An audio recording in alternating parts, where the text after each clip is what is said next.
Section 2.1 is on relations and functions. This is stuff you've definitely hit in Algebra 1 before, so it should be very familiar to you. We're going to work again with our Cartesian coordinate plane. Remember, your Cartesian coordinate plane is made up of two number lines, your x-axis and your y-axis. To the right on the x is positive, to the left on the x is negative, up on the y is positive, down on the y is negative.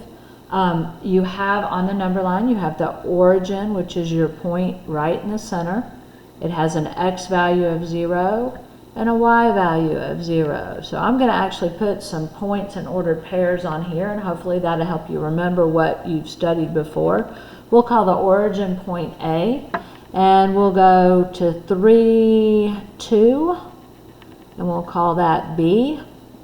So B is going to be 3, 2. If I want to do the point -4, -2, I'm going to go over -4 on the x and down 2 on the y. And that's going to be the point -4, -2. We'll call that C. If I want the point -5, 0, I go over -5 on the x-axis and up 0. So that is the point -5, 0, and we'll call that D. Now, what you also have on your Cartesian coordinate plane is you have quadrants. So this is always quadrant 1, quadrant 2, quadrant 3, and quadrant 4. If it falls on the x-axis or the y-axis, it's not in a quadrant. So the point B is in quadrant 1, but the point A is in none. D would also be in none. C would be in quadrant 3. Let's put one in quadrant 4. Let's say this is the point +1, -1. We'll call that E, and that would be in quadrant number 4. Hopefully by now these are very routine things to you. This always represents a relationship between the x and the y. For every x value, there's also a y value. It's like these points have a first and a last name. So for B, the first name is 3, where it falls on the x, and the last name, or the y, is where it falls on the y-axis. And the intersection between those two lines is where you're going to have B. The domain is all of the x's. And so you want to make an ordered or a set where you name all the x values, preferably from the smallest to the greatest. So I have a -5, a -4, a 1. Oh, I also have a 0 right there. I didn't write that. A 0, a 1, and a 3. And those would be your domain points. Now, if the points are repeated, you don't write it a second time. So your domain is your x's, your range is your y's. So we have -2, -1, 0, and notice I have 2 zeros here, but I only need to list it one time, and +2. So that would be your set of ranges or range points, which are your y points. So that should all be review. I believe this would be review as well. Testing for a function. A function is a group of points that only have, that the x values never repeat, or they pass the vertical line test. You can do either test on these. So one of the ways for testing for the function would be mapping. So I'm going to go back to the points before that. On the mapping, you list the x values, and you put them in like almost an egg, if you will, and you list the y values. And this will help you see if the x is repeated. I'm going to go ahead and list these in here, just like I had them on that, and I'll list the range in numeric order. And then I'm going to connect. So -5 went with 0, -4 went with -2, and 0 went with 0, 1 went with -1, and 3 went with 2. Well, when I go down there, I can see that I don't have 2 lines drawn from any one x. So this right here would represent a function. The other way to test for a function, if you don't have ordered pairs, would be to do the vertical line test. Vertical line test says if I drop a straight line down anywhere on my graph, it will only ever hit 1 point if it's a function. Well, if you look at this, it hits 2 points.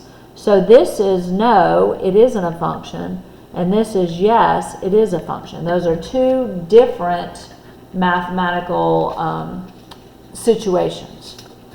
So we want to then turn around and graph things on a coordinate plane and decide whether it represents a function or not.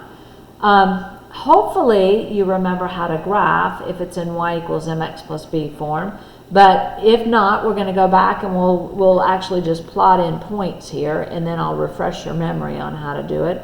If I pick point 0, 1, and 2, if I plug in 0 for the x, I'm going to get a -4 for the y, so that's going to give me the point 0, -4. If I plug in 1 for the x, that's going to give me a -1, so that's going to give me 1, -1. If I plug in 2, it's going to be 3 times 2, which is 6, minus 4 is 2. So that's going to give me the point 2, 2. So I'll plug in these points, 0, -4, 1, -1, and 2, 2. And if I had a straight line, a ruler, you would see that that makes a straight line. Well, I want to know if it represents a function. So I drop a straight line down, and it only ever intersects in one location. So this would be, yes, it is a function. Okay, here's another one. Now this one is squared, and we haven't really got back into how to graph that yet without using a table. So actually I don't need that, I've got that over here. So let's do a table. Let me do this out in the table form. So I don't need that up there, but I can just plug in some points. Let me plug in 0, +1, -1, and I'm plugging it into x is equal to y squared plus 1. So this is my x. I'll have to work backwards on that. So if I plug in my x and I want to figure out what my y is, I have 0 is equal to y squared plus 1. I'm going to subtract the 1, and that right there is never going to be crossed because I cannot take the square root of a -1. So I'll have to pick another point. So that's like an undefined. Then if I plug in 1 right here, I have y squared plus 1. When I subtract that, I get 0 is equal to y squared. So this is the point, square root of y is 0. So when I have x, I have 0. -1 is also going to be undefined because I'm not going to be able to take the square root of a -2. So let me go past this. Let's say I plug in a 2. So I'm going to go 2 is equal to y squared plus 1. When I subtract the 1, I get 1 is equal to y squared. Well, that's going to give me either plus or minus 2. So I'm going to have the point 2, 1. And I'm going to have the point 2, -1. Okay, now I went ahead and put both the x and the y underneath where the y is so you can see it. So that's going to give me this point and this point. And this is going to be a parabola that opens to the right. Now this can also be graphed. Well, actually it can't be graphed on your calculator because it needs to be in y form. So you'd have to plug in for these. I'm going to drop a straight line down. And if you'll notice, it hits here and here. So this is not a function. Okay? Now, go ahead and pause the video and you try a couple of these and then come back. Okay, when I look at this, this is going to be a straight line. You can plug in points, but this one I'm going to show you, refresh your mind on how to graph it. This is your y-intercept. It's actually in y equals mx plus b form. So I'm going to go up 2, that's going to be my y-intercept, And then this 3, or 3 over 1, is going to be my slope. So I'm going to go up 1, 2, 3, and over to the right 1. And I missed the line. I need to get a ruler. So that's going to be one that passes the vertical line test. Because if I draw a straight line down, it only ever intersects it in one spot. So this is yes, it is a function. How about trying this one? This is going to be a weird one again. Okay.